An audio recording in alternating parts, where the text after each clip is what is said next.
എല്ലാവർക്കും നമസ്കാരം. ഡോക്ടർ സൗമ്യ സേനാണ്. മലയാള സിനിമയ്ക്ക് നികത്താനാവാത്ത ഒരു നഷ്ടം കൂടി 2025 നമുക്ക് തന്നു ശ്രീനിവാസൻ. എൻ്റെയും നിങ്ങളുടെയൊക്കെ കുട്ടിക്കാലവും ചെറുപ്പകാലവും ഒക്കെ ഒരുപിടി നല്ല സിനിമകൾ കൊണ്ട് അത്രയും സമ്പുഷ്ടമാക്കിയ ഒരു വലിയ ചെറിയ മനുഷ്യൻ. ഇപ്പോഴത്തെ പല സിനിമകളും കാണുമ്പോഴാണ് അദ്ദേഹത്തിൻ്റെ സിനിമയുടെയൊക്കെ ശരിക്കുള്ള മൂല്യം, അതിൻ്റെ വില നമ്മൾ മനസ്സിലാക്കുന്നത്, അല്ലേ? ഇന്ന് ഞാൻ നിങ്ങളോട് സംസാരിക്കാൻ ഉദ്ദേശിക്കുന്നത് ഇതൊന്നുമല്ല കേട്ടോ. അദ്ദേഹത്തെ പറ്റിയോ അദ്ദേഹത്തിൻ്റെ സിനിമകളെ പറ്റിയോ ഒന്നുമല്ല. അദ്ദേഹത്തിൻ്റെ മരണശേഷം ഞാൻ കണ്ട കുറച്ച് കാഴ്ചകൾ എൻ്റെ മനസ്സിനെ വല്ലാതെ പിടിച്ചുലച്ച, എൻ്റെ ഓർമ്മകളെ 2-3 കൊല്ലം പുറകിലോട്ട് കൊണ്ടുപോയി. 2021 ഫെബ്രുവരി എക്സാക്ട്ലി പറയുകയാണെങ്കിൽ എൻ്റെ അമ്മ മരിച്ച വർഷം, എൻ്റെ അമ്മ മരിച്ച ദിവസം, ആ നിമിഷങ്ങൾ, ചില കാഴ്ചകൾ എന്നെ ആ നിമിഷങ്ങളിലേക്ക് കൂട്ടിക്കൊണ്ടുപോയി. എനിക്ക് മാത്രമല്ല, ഞാൻ ഈ കാര്യം പറയുന്ന സമയത്ത് അച്ഛനോ അമ്മയോ നഷ്ടപ്പെട്ട ഇതുപോലെ എന്നെ കേൾക്കുന്ന പലർക്കും അത് റിലേറ്റ് ചെയ്യാൻ സാധിക്കും. അപ്പോൾ എനിക്കിന്ന് സംസാരിക്കാനുള്ളത് ആരോടാന്ന് വെച്ച് കഴിഞ്ഞാൽ, ഇന്നും അച്ഛനും അമ്മയും കൂടെയുള്ള ഭാഗ്യവാന്മാരായിട്ടുള്ള മക്കളോടാണ്. ഇപ്പോൾ എനിക്ക് എൻ്റെ അമ്മയെ നഷ്ടപ്പെട്ടു, ധ്യാനിനും അദ്ദേഹത്തിൻ്റെ ബ്രദർ വിനീതിനും അവരുടെ അച്ഛനെ നഷ്ടപ്പെട്ടു. ഇതുപോലെ അച്ഛനോ അമ്മയോ അല്ലെങ്കിൽ അച്ഛനും അമ്മയും നഷ്ടപ്പെട്ട എത്രയോ മക്കൾ ഈ ഭൂമിയിലുണ്ട്. എന്നാൽ അച്ഛനും അമ്മയും ഇന്നും കൂടെ ജീവനോടെ ഇരിക്കുന്ന എത്രയോ ഭാഗ്യവാന്മാരായിട്ടുള്ള മക്കളുണ്ട്. അപ്പോൾ ഞങ്ങൾക്ക് നിങ്ങളോട് പറയാനുള്ള കുറച്ച് കാര്യങ്ങൾ, അത് ഈ ഒരു 2-3 ദിവസത്തെ ഈ ഒരു കാഴ്ചകളാണ് എന്നെക്കൊണ്ട് അത് പറയണം എന്ന് എനിക്ക് തോന്നിപ്പിച്ചത്. അതിതാണ്, നമ്മുടെ മനസ്സിനെ വല്ലാതെ പിടിച്ചുലച്ച ഒരു കാഴ്ച. അതിൽ ഒരാൾ കരയുന്നതായിരുന്നു. അതാരാണെന്ന് ചോദിച്ചാൽ അത് ധ്യാനായിരിക്കും. അതെന്തുകൊണ്ടാണ്?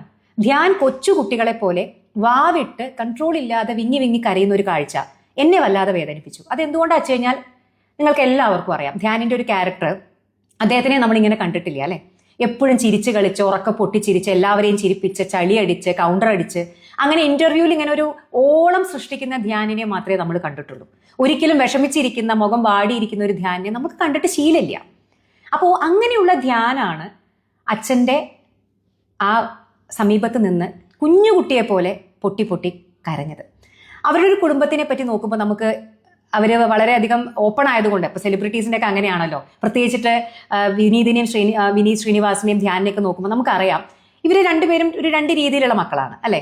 അധിക ഫാമിലിയിലും അങ്ങനെയായിരിക്കും, പ്രത്യേകിച്ചിട്ട് 2 ആൺമക്കൾ ഉണ്ടാകുമ്പോൾ. ഒരു ആൺമകൻ ഭയങ്കര, ഇപ്പോൾ വിനീതിനെ പോലെ വളരെ അച്ചടക്കമുള്ള അല്ലെങ്കിൽ വളരെ ഒബീഡിയൻ്റ് ആയിട്ടുള്ള, അനുസരണശീലമുള്ള നല്ലൊരു മകൻ. മറ്റേ ആളെന്ന് പറയുമ്പോൾ ഒരു ധൂർത്തനായിട്ടുള്ള പുത്രൻ, പറഞ്ഞാൽ കേൾക്കാത്ത, തൻ്റെടിയായിട്ടുള്ള, തന്നിഷ്ടക്കാരനായിട്ടുള്ള ധ്യാനിനെ പോലെയുള്ള ഒരു മകൻ. അപ്പോൾ അവർ രണ്ടുപേരും ഇങ്ങനെയാണെന്ന് നമുക്കൊക്കെ അറിയാം. അപ്പോൾ ധ്യാൻ തന്നെ എത്രയോ ഇന്റർവ്യൂകളിൽ കേട്ടവർക്ക് അറിയുന്നതായിരിക്കും, അച്ഛനെ വിമർശിച്ചിട്ടുണ്ട്, അച്ഛനെ കളിയാക്കാറുണ്ട്. അദ്ദേഹം എല്ലാവരെയും കളിയാക്കാറുണ്ട്, പക്ഷെ സ്വന്തം അച്ഛനെ പരിധി വിട്ട് കളിയാക്കുകയും വിമർശിക്കുകയും ഒക്കെ ചെയ്തിട്ടുള്ള ഒരു മകനാണ് ധ്യാൻ. അപ്പോൾ ഏതൊരു ഇന്റർവ്യൂവിൽ അദ്ദേഹത്തിനോട് കാഴ്ചക്കാരിൽ ഒരാൾ പറയുന്നുണ്ട്, നിങ്ങൾക്ക് നിങ്ങളുടെ അച്ഛനെ ശരിക്കും മനസ്സിലായിട്ടില്ല എന്ന്. അപ്പോൾ വളരെയധികം ചിരിച്ചുകൊണ്ട് അദ്ദേഹത്തിന് മറുപടി കൊടുക്കുന്നുണ്ട്, നിങ്ങളെക്കാളേറെ അല്ലെങ്കിൽ എൻ്റെ അച്ഛനെ ഏറ്റവും മനസ്സിലാക്കിയ ആള് ഞാനായിരിക്കും, കാരണം ഞാൻ ഈ ലോകത്തെ ഏറ്റവും സ്നേഹിക്കുന്നത് എൻ്റെ അച്ഛനെയാണ്, കാരണം അയാൾ എൻ്റെ അച്ഛനാണ് എന്ന്. അപ്പോൾ നമുക്ക് ഇതിൽ നിന്നൊക്കെ മനസ്സിലാവുന്ന കാര്യം, എത്രത്തോളം വിമർശിച്ചാലും കുറ്റം പറഞ്ഞാലും കളിയാക്കിയാലും അവർ തമ്മിലുള്ള ആ ഒരു ആത്മബന്ധം, അത് അവരെല്ലാവരും തമ്മിലുള്ള ആത്മബന്ധം വളരെ ഗാഢമായിരുന്നു. അപ്പോൾ ഇങ്ങനെയുള്ള എത്രയോ ഫാമിലീസ് നമുക്കിടയിലുണ്ട്, അല്ലേ? അപ്പോൾ അതുകൊണ്ട് തന്നെ ആയിരിക്കാം ധ്യാനിൻ്റെ റീസെൻ്റിലായിട്ടുള്ള ചില ഇൻ്റർവ്യൂസിൽ അദ്ദേഹം പറയാറുണ്ട്, ധ്യാനിൻ്റെ കയ്യിലിരിപ്പ് കൊണ്ട് തന്നെയാണ്, അത് അദ്ദേഹം തുറന്ന് സമ്മതിക്കുന്ന കാര്യമാണ്, അച്ഛനെ പല രീതിയിൽ അവർ വിചാരിച്ച പോലെ ഒന്നും ഞാനായില്ല, എൻ്റെ സ്വന്തം ഇഷ്ടപ്രകാരം ഞാൻ തോന്നിയ പോലെ നടന്നു, എന്നാലും അച്ഛൻ എന്നെ വീട്ടിൽ നിന്ന് പുറത്താക്കിയിട്ടുണ്ട്, അച്ഛൻ എന്നെ പടിയടച്ച് വിണ്ടം വെച്ചിട്ടുണ്ട്, എന്നെ ചീത്ത പറഞ്ഞിട്ടുണ്ട്, അങ്ങനെ ധാരാളം പ്രശ്നങ്ങൾ അവർക്കിടയിൽ ഉണ്ടായിട്ടുണ്ട്. പക്ഷെ എങ്കിൽ പോലും അദ്ദേഹം വലിയ ക്രൈസിസുകളിൽ നിന്ന സമയത്ത് സ്വന്തം എന്തൊക്കെയോ ഭൂമിയോ എന്തോ വിറ്റിട്ട് ആ പൈസ കൊണ്ട് പോലും ആരും അറിയാതെ, അതായത് ധ്യാൻ അറിയാതെ ശ്രീനിവാസൻ സ്വന്തം മകനെ സഹായിച്ചിട്ടുണ്ട്. അപ്പോൾ ധ്യാൻ എന്ന് പറയുന്ന ഒരു മകൻ എന്ന് പറയുന്നത് ആ അച്ഛൻ്റെ സ്നേഹം ശരിക്ക് മനസ്സിലാക്കിയൊരു മകനായിരുന്നു. പക്ഷേ അദ്ദേഹം പറഞ്ഞൊരു കാര്യം, ഇങ്ങനെയൊക്കെയാണെന്നുണ്ടെങ്കിലും എനിക്ക് എൻ്റെ അച്ഛൻ്റെ കൂടെ എപ്പോഴും അതായത് അച്ഛനോട് സംസാരിക്കാൻ എപ്പോഴും ഒരു പേടിയാണ്, എപ്പോഴും ഒരു ഡിസ്റ്റൻസ് ഉണ്ട് അവർക്കിടയിൽ. അപ്പോൾ അച്ഛൻ്റെ അടുത്ത് ഇപ്പോൾ റീസെൻ്റ്ലിയാണ് ഞാനൊന്ന് അച്ഛൻ്റെ കൂടെ കുറച്ച് സമയം സ്പെൻഡ് ചെയ്യാനും അച്ഛൻ്റെ കൂടെ അച്ഛനുമായിട്ടൊന്ന് അടുത്ത് ഇടപഴകാനും തുടങ്ങിയതെന്ന്. പക്ഷേ ശ്രീനിവാസന്റെ അടുത്തിടെയുള്ള അദ്ദേഹത്തിന്റെ ആരോഗ്യസ്ഥിതി വളരെ മോശമായിരുന്നു, നമ്മളെല്ലാവരും കണ്ടതാണ്. പണ്ടത്തെ പോലെ ഒഴുക്കോടുകൂടി സംസാരിക്കാനും കൗണ്ടർ അടിക്കാനും പൊട്ടിച്ചിരിക്കാനും തമാശകൾ പറയാനൊന്നും റീസെൻ്റ്ലി അദ്ദേഹത്തിന്റെ ആരോഗ്യ പ്രശ്നങ്ങൾ കൊണ്ട് അദ്ദേഹത്തിന് സാധിക്കുന്നുണ്ടായിരുന്നില്ല.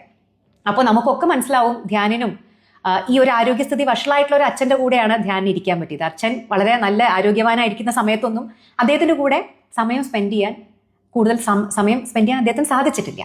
അപ്പോൾ ഒബ്വിയസ്ലി അതുകൊണ്ടായിരിക്കാം ഇതെല്ലാം ധ്യാനിൻ്റെ മനസ്സിൽ ഉള്ളതുകൊണ്ടായിരിക്കാം ധ്യാൻ കുഞ്ഞു കുട്ടികളെ പോലെ പൊട്ടിക്കരഞ്ഞിട്ടുണ്ടാവുക, അല്ലേ?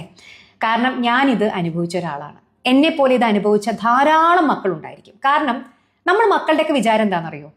നമ്മുടെ അച്ഛനും അമ്മയ്ക്കും ഒന്നും പറ്റില്ല എന്നാണ്. നമ്മുടെ അച്ഛനും അമ്മയും എന്നും ചിരഞ്ജീവികളായിട്ടുണ്ടാവും, അവർക്കൊന്നും പറ്റില്ല എന്നുള്ളതാണ് നമ്മളൊക്കെ മനസ്സിൽ. ഞാൻ അങ്ങനെ വിചാരിച്ചിരുന്ന ഒരാളാട്ടോ. എൻ്റെ വീട്ടിൽ എനിക്ക് അമ്മ, അച്ഛൻ, അമ്മയുടെ അച്ഛനും അമ്മയും, മുത്തശ്ശനും മുത്തശ്ശി ഉണ്ടായിരുന്നു. അപ്പൊ എൻ്റെ വിചാരം എന്താന്ന് വെച്ച് കഴിഞ്ഞാൽ, നമ്മൾ ഏജ് ഒക്കെ എടുത്ത് നോക്കുമ്പോൾ മുത്തശ്ശനും മുത്തശ്ശിക്കൊക്കെ വയസ്സായി. അപ്പോൾ അച്ഛനും അമ്മയൊക്കെ അതിൽ ചെറുപ്പമല്ലേ, ഒരിക്കലും അവർക്കൊന്നും ഒന്നും പറ്റില്ല, അവരൊക്കെ എന്നും നമ്മുടെ കൂടെ ഉണ്ടാവും എന്നുള്ള ഒരു ചിന്തയായിരുന്നു. പക്ഷേ ഇതിൽ ആദ്യം പോയത് എൻ്റെ മുത്തശ്ശനോ മുത്തശ്ശിയോ ഒന്നുമല്ല. ആദ്യം പോയത് എൻ്റെ അമ്മയാണ്. 2021 ഫെബ്രുവരിയിൽ. ഞാൻ മനഃപൂർവ്വം അല്ലെങ്കിൽ പോലും പിന്നെ ആലോചിച്ചപ്പോൾ എനിക്ക് എൻ്റെ അമ്മയുടെ കൂടെ വേണ്ടത്ര സമയം സ്പെൻഡ് ചെയ്യാൻ സാധിച്ചിട്ടില്ല. എൻ്റെ അമ്മ പലപ്പോഴും എന്നോട് വർത്താനം പറയാൻ ആഗ്രഹിച്ചപ്പോഴൊക്കെ എൻ്റെ അമ്മ ആഗ്രഹിച്ച അത്ര സമയം കൊടുക്കാൻ എനിക്ക് സാധിച്ചിട്ടില്ല. ചില സന്ദർഭങ്ങളിലൊക്കെ എൻ്റെ അമ്മ ഒരു ദിവസം ഒരു 3-4 തവണ വിളിക്കും.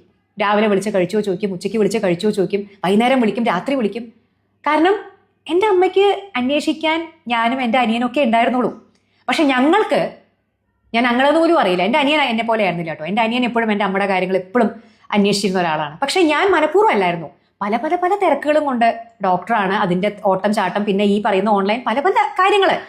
അപ്പം മനഃപൂർവ്വം അല്ലെങ്കിൽ പോലും രാവിലെ 1-2 കോളുകൾ അറ്റൻഡ് ചെയ്ത് അമ്മ 3ാമത് വിളിക്കുമ്പോൾ ഞാൻ നമ്മുടെ കോള് കാണുമ്പോൾ കട്ട് ചെയ്യും. അപ്പോൾ എൻ്റെ മനസ്സിലെന്താ, ഇതിപ്പോൾ എന്താ 2 തവണ വിളിച്ച് സംസാരിച്ചല്ലേ, പുതുതായിട്ടൊന്നും പറയാനില്ലല്ലോ, പുതുതായിട്ടൊരു വിശേഷം പറയാനില്ല, അമ്മ രാത്രി ഇനിയും വിളിക്കും, അപ്പം സംസാരിക്കാം. അപ്പം ഞാൻ നമ്മുടെ കോള് കട്ട് ചെയ്യും. അങ്ങനെ ഇടയ്ക്ക് ഇപ്പോൾ അമ്മ ഒരു 10 തവണ വിളിച്ചാൽ ചിലപ്പോൾ 2-3 കോളായിരിക്കും ഞാൻ അറ്റൻഡ് ചെയ്യുക. ബാക്കി കോളുകൾ ഞാൻ പല തിരക്കുകളുടെ പേരിൽ ഞാൻ കട്ട് ചെയ്ത് കളഞ്ഞിട്ടുണ്ട്. അപ്പം എനിക്ക് എൻ്റെ അമ്മ ഒരു ദിവസം പെട്ടെന്ന് അങ്ങ് പോയി. ആരോടും ഒന്നും പറയാതെ പെട്ടെന്ന് എൻ്റെ അമ്മ 2021 മാർച്ച് എൻ്റെ അമ്മ റിട്ടയർ ചെയ്യാനിരിക്കുന്ന ഒരു ടീച്ചറായിരുന്നു. ആ ഫെബ്രുവരിയിൽ റിട്ടയർമെൻറ്റിന് 1 മാസം മുമ്പെയാണ് എൻ്റെ അമ്മ ആരോടും പറയാതെ ഒറ്റ പോക്കങ്ങ് പോയത്. അപ്പോൾ ആ അമ്മ പോയി കഴിഞ്ഞപ്പോൾ കുറച്ച് കഴിഞ്ഞപ്പോൾ എൻ്റെ മൊബൈലിൽ അമ്മ എന്ന് പറഞ്ഞിട്ട് ഞാൻ ഫീഡ് ചെയ്തിരുന്ന ആ നമ്പർ, എൻ്റെ അമ്മയുടെ നമ്പർ, മൊബൈൽ നമ്പർ ഞാൻ അമ്മ എന്ന് പറഞ്ഞിട്ടാണല്ലോ എല്ലാവരും ഫീഡ് ചെയ്യുക. ആ അമ്മ എന്ന് പറഞ്ഞിട്ട് എൻ്റെ മൊബൈലിൽ എൻ്റെ അമ്മയുടെ കോൾ എനിക്ക് വരാതെയായി. ഒരു ദിവസത്തിൽ എത്രയോ തവണ, ഒരു തവണയൊന്നുമല്ല, പല തവണ എൻ്റെ മൊബൈലിൽ വന്നിരുന്ന ആ കോള്, അമ്മ എന്ന് പറഞ്ഞ് അമ്മ റിങ്ങിങ് എന്ന് എഴുതി കാണിക്കില്ല, അല്ലെങ്കിൽ അമ്മ കോളിംഗ് എന്ന് പറഞ്ഞ് എഴുതി കാണിക്കുന്ന അമ്മ കോളിംഗ് എന്ന് പറയുന്ന ആ ഒരു സ്ക്രീൻ എനിക്ക് കാണാതെയായി. കുറെ കഴിഞ്ഞപ്പോൾ എനിക്ക് അതൊന്ന് കാണാൻ ഞാൻ കൊതിച്ചിട്ടുണ്ട്. അമ്മ കോളിംഗ് ഒന്ന് എഴുതി കാണാനേ, അമ്മയുടെ നമ്പറിൽ നിന്ന് അങ്ങനെ ഒരു കോള് വരുന്നത് കാണാൻ ഞാൻ കൊതിച്ചിട്ടുണ്ട്. പക്ഷേ വിളിക്കാൻ എൻ്റെ അമ്മ ഇല്ല. അപ്പോൾ ഇനി അങ്ങനെ എൻ്റെ ആ നമ്പറിൽ നിന്ന് വിളിക്കാൻ എനിക്ക് ആളില്ല. അമ്മ കോളിംഗ് നിന്ന് എൻ്റെ മൊബൈൽ ഒരിക്കലും വരില്ല. അങ്ങനെ നിങ്ങൾക്കറിയോ, ഒരു തവണ എനിക്കിത് സഹിക്കാൻ പറ്റാതെ ഞാൻ എൻ്റെ തന്നെ ഒരു സെക്കൻഡ് നമ്പർ ഉണ്ട്, ആ നമ്പർ എൻ്റെ മൊബൈലിൽ അമ്മ എന്ന് പറഞ്ഞ് സേവ് ചെയ്തിട്ട് ആ നമ്പറിൽ നിന്ന് എൻ്റെ മൊബൈലിലേക്ക് വിളിച്ചു. അപ്പോൾ ജസ്റ്റ് ഇതൊന്ന് കാണാൻ, അമ്മ കോളിംഗ് നിന്ന് എൻ്റെ സ്ക്രീനിൽ ഒന്ന് കാണാൻ വേണ്ടിയിട്ട് ഞാൻ എൻ്റെ നമ്പറിൽ നിന്ന് എന്നെ തന്നെ വിളിച്ചു, അമ്മ എന്ന് പറഞ്ഞ് സേവ് ചെയ്തിട്ട്. പക്ഷേ അതൊക്കെ നമ്മുടെ മനസ്സിനെ സമാധാനിപ്പിക്കാനുള്ള കാര്യങ്ങളാണ്. അമ്മയല്ല വിളിക്കണമെന്ന് എനിക്കറിയാം, ഞാൻ തന്നെയാണ് വിളിക്കുന്നതെന്ന് എനിക്കറിയാം. അപ്പം ഞാൻ പറഞ്ഞു വന്നത്, അച്ഛനും അമ്മയൊക്കെ കൂടെ ഉണ്ടാകുമ്പോഴേ, പ്രത്യേകിച്ചിട്ട് പെൺമക്കളാവുമ്പോൾ അധികവും അച്ഛന്മാരോടായിരിക്കും ഒരു അടുപ്പം. അപ്പം നമ്മൾ അമ്മമാരെ പലപ്പോഴും, അമ്മമാരുടെ കാര്യങ്ങളൊന്നും, ഞാൻ എല്ലാ പെൺമക്കളെയും അല്ല പറയുന്നത് കേട്ടോ, അറിഞ്ഞോ അറിയാതെ, ഇത് ആരും സ്നേഹക്കുറവ് കൊണ്ട് ചെയ്യുന്നതല്ല. എൻ്റെ അമ്മേനെ എനിക്ക് എൻ്റെ ജീവനായിരുന്നു. ഇതൊന്നും സ്നേഹക്കുറവ് കൊണ്ട് ചെയ്തതല്ല. അമ്മ അവിടെ ഉണ്ടല്ലോ, അമ്മ എവിടെ പോവാനാ, അമ്മ എങ്ങോട്ട് പോവാനാ, അമ്മേനെ അമ്മയുടെ കോൾ ഇപ്പം അറ്റൻഡ് ചെയ്തില്ലെങ്കിൽ കുറച്ച് കഴിഞ്ഞ് അമ്മ വിളിക്കും, അല്ലെങ്കിൽ ഞാൻ അങ്ങോട്ട് വിളിക്കാം. അപ്പോൾ പിന്നെ അമ്മ അവിടെ തന്നെ ഉണ്ടല്ലോ എന്നുള്ള ആ ഒരു അമിത വിശ്വാസത്തിൽ ഇരുന്നത് കൊണ്ട് പറ്റിയതാണ്. എൻ്റെ അമ്മയ്ക്ക് ഒന്നും സംഭവിക്കില്ല, എന്നും എന്നെ നോക്കാൻ, എൻ്റെ കാര്യങ്ങൾ അന്വേഷിക്കാൻ, കഴിച്ചോ കുട്ടി, കുളിച്ചോ കുട്ടി, ജോലിക്ക് പോയോ കുട്ടി, അസുഖമൊന്നും ഇല്ലല്ലോ കുട്ടി എന്ന് ചോദിക്കാൻ എൻ്റെ അമ്മ എന്നും അവിടെ ഉണ്ടാവും എന്നുള്ള ഒരു വിശ്വാസത്തിലായിരുന്നു എൻ്റെ ജീവിതം. പക്ഷേ അത് ഒരൊറ്റ ദിവസം കൊണ്ട്, ഒരു നിമിഷം കൊണ്ടാണ് ആ വിശ്വാസം പോയത്, എൻ്റെ അമ്മ പോയത്. ഇനി അങ്ങനെ ഒരാളെൻ്റെ ജീവിതത്തിൽ ഇല്ല. അപ്പോൾ ഞാൻ അതുകൊണ്ടാണ് പറഞ്ഞത്, ഇന്നും അച്ഛനും അമ്മയും കൂടെയുള്ള മക്കളോടാണ് എനിക്ക് പറയാനുള്ളത്. ഞാൻ ഈ പറഞ്ഞ പോലെ പെൺമക്കൾക്ക് എപ്പോഴും അച്ഛനോടായിരിക്കും, അമ്മമാരെ ചിലപ്പോൾ നമ്മൾ ഇഗ്നോർ ചെയ്യും.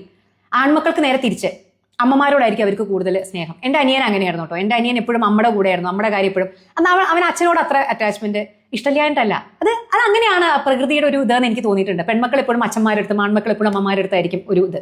അപ്പോൾ അധികവും ഈ ആൺമക്കൾ അച്ഛന്മാരുടെ അടുത്തുള്ള ഒരു അറ്റാച്ച്മെന്റ് കുറച്ച് എന്തെങ്കിലുമൊക്കെ കാരണങ്ങൾ കൊണ്ട്, ഇപ്പം ഈ പറയുന്ന പോലെ പഠിക്കാഞ്ഞിട്ടോ എന്തെങ്കിലുമൊക്കെ, അച്ഛനായിരിക്കുമല്ലോ എപ്പോഴും ചീത്ത പറയുകയും പ്രശ്നങ്ങളൊക്കെ ഉണ്ടാക്കുകയൊക്കെ ചെയ്യുക. അപ്പം അതുകൊണ്ട് തന്നെ അച്ഛനോട് സംസാരിക്കാത്ത, എത്രയോ കാലമായിട്ട് സംസാരിക്കാത്ത ആൺമക്കളുണ്ടായിരിക്കും. അല്ലെങ്കിൽ അമ്മയോട് എന്തെങ്കിലും കാരണങ്ങൾ കൊണ്ട് പിണങ്ങി അങ്ങനെയൊക്കെ കുഞ്ഞു കുഞ്ഞു കാര്യങ്ങളുണ്ട്. അച്ഛൻ്റെ അടുത്തും അമ്മയുടെ അടുത്തും ഒന്നും സംസാരിക്കാൻ പോലും സമയമില്ലാതെ സംസാരിക്കാതിരിക്കുന്നവരുണ്ടായിരിക്കും.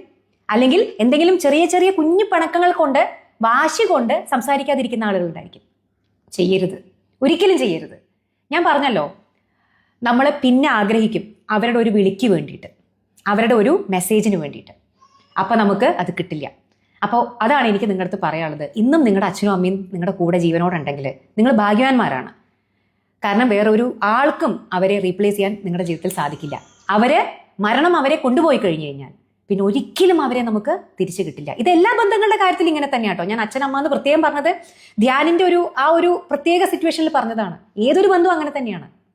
ഏതൊരു ബന്ധവും നമുക്ക് അറുത്ത് മുറിച്ച് കളയാൻ വളരെ ഈസിയാണ്. പക്ഷേ വൺസ് അവര് മരണത്തിലേക്ക് പോയി കഴിഞ്ഞാൽ പിന്നെ നമ്മൾ ഇരുന്ന് എത്ര കരഞ്ഞിട്ടും എത്ര പശ്ചാത്തപിച്ചിട്ടും കാര്യമില്ല. കഴിഞ്ഞു പോയ സമയം നമുക്ക് എന്തും തിരിച്ചെടുക്കാം, പക്ഷേ കഴിഞ്ഞു പോയ സമയം നമുക്ക് തിരിച്ചു കിട്ടില്ല. അപ്പോൾ ഇന്ന് മുതൽ നിങ്ങളുടെ കൂടെ ആരൊക്കെ ഉണ്ടോ, അത് ഭർത്താവാവാം, മക്കളാവാം, അനിയനാവാം, ഏട്ടനാവാം, അച്ഛനാവാം, അമ്മയാവാം, ആരോ ഫ്രണ്ട്സ് ആവാം, നല്ല ബന്ധങ്ങളെ ഒരിക്കലും വിട്ടുകളയരുത്. അവരെ ഒരിക്കലും നിങ്ങൾ നഷ്ടപ്പെടുത്തരുത്. പിന്നെ അവർക്ക് സമയം കൊടുക്കണം. വെറുതെ അവരവിടെ ഉണ്ടല്ലോ എന്നുള്ള വിചാരത്തിൽ ഇരിക്കരുത്. നാളെ അവരവിടെ ഉണ്ടാവുമോ, അല്ലെങ്കിൽ നാളെ നമ്മളിവിടെ ഉണ്ടാവുമോ നമുക്കറിയില്ല. അപ്പോൾ ഉള്ള സമയം നമ്മുടെ കയ്യിലെടുത്ത് ഈ നിമിഷമാണ്, ഇന്നാണ്. അപ്പം അതുകൊണ്ട് അച്ഛനമ്മമാർക്ക് ദയവ് ചെയ്തിട്ട് വേണ്ട സമയം കൊടുക്കുക. അവരുടെ കൂടെ ഇരുന്ന് ഭക്ഷണം കഴിക്കുക, അവരുടെ കൂടെ ഇരുന്ന് തമാശകൾ പറയുക. ഇപ്പോൾ ഞാൻ എൻ്റെ അമ്മ വർക്ക് ചെയ്തുകൊണ്ടിരുന്ന സമയത്ത് എൻ്റെ അമ്മയുടെ ആകെ ജീവിതം എന്ന് പറഞ്ഞു കഴിഞ്ഞാൽ സ്കൂൾ ടീച്ചറായിരുന്നു. അമ്മ ഒരു LP സ്കൂളിൽ ടീച്ചറായിരുന്നു. ആ സ്കൂള്, വീട്, ഞങ്ങൾ, ഇതിൽ ഈ 3, പിന്നെ കുറെ അമ്പലങ്ങളും, അമ്പലം വീട് സ്കൂള്, അമ്പലം വീട് സ്കൂള്, ഈ 3 സ്ഥലങ്ങളുടെ ഉള്ളിൽ ഇങ്ങനെ ചുറ്റിയിരുന്ന ഒരാളാണ് എൻ്റെ അമ്മ. വേറെ ഒരു ചിന്തകളും ഇല്ല. ഭർത്താവ്, മക്കള്, പിന്നെ അമ്മയുടെ അച്ഛനമ്മമാര്, അമ്മയുടെ കുട്ടികള്, അമ്മയുടെ വിദ്യാർത്ഥികള്, അമ്മയുടെ കുറച്ച് ഫ്രണ്ട്സ്, ഇതൊക്കെയായിരുന്നു എൻ്റെ അമ്മയുടെ ലോകം. അപ്പൊ എൻ്റെ അമ്മേനെ ഞാൻ പലപ്പോഴും ഒരു സിനിമയ്ക്ക് വിളിക്കുമ്പോൾ, അല്ലെങ്കിൽ ഒരു സ്ഥലത്തേക്ക് ട്രിപ്പിന് പോകാൻ വിളിക്കുമ്പോഴൊക്കെ എൻ്റെ അമ്മ പല അതായത് വീട്ടിൽ അച്ഛനും അമ്മയുണ്ട്. അപ്പൊ അവരെ നോക്കാൻ എങ്ങനെയും ട്രിപ്പ് പോയാൽ ശരിയാവില്ല. അച്ഛനും അമ്മ ആരാ നോക്കുക, പിന്നെ എനിക്ക് ആ തിരക്ക്, ഈ തിരക്ക്, എന്തെങ്കിലുമൊക്കെ ഒഴിവൊഴിവ് പറഞ്ഞിട്ട് അമ്മ വരാതിരിക്കാൻ ശ്രമിക്കുമായിരുന്നു. പക്ഷെ അമ്മ അതിന് എപ്പോഴും പറയുന്ന ഒരു കാരണം എന്താണെന്നറിയോ, ഇനിയിപ്പോൾ മാർച്ച് അങ്ങ് കഴിഞ്ഞ് കഴിഞ്ഞാൽ 2021 മാർച്ച് കഴിഞ്ഞാൽ ഞാൻ ഫ്രീ ആയില്ലേ, എനിക്ക് പിന്നെ സ്കൂളിന്റെ തിരക്കില്ലല്ലോ, ഞാൻ റിട്ടയർ ചെയ്തല്ലോ, അത് കഴിഞ്ഞ് നമുക്ക് എങ്ങടാന്ന് വെച്ചാൽ നിന്റെ കൂടെ ഞാൻ വരാം, നീ എന്നെ എങ്ങടാന്ന് വെച്ചാൽ കൊണ്ടേക്കോ, ഞാൻ എങ്ങോട്ട് വേണമെങ്കിൽ വരാം, അങ്ങനെ പറഞ്ഞിരുന്ന ഒരാളാണ് എൻ്റെ അമ്മ. പക്ഷേ എൻ്റെ അമ്മയ്ക്ക് റിട്ടയർമെന്റ് കഴിഞ്ഞൊരു ജീവിതം ഉണ്ടായില്ല. എൻ്റെ അമ്മയ്ക്ക് റിട്ടയറേ ചെയ്യാൻ പറ്റിയില്ല.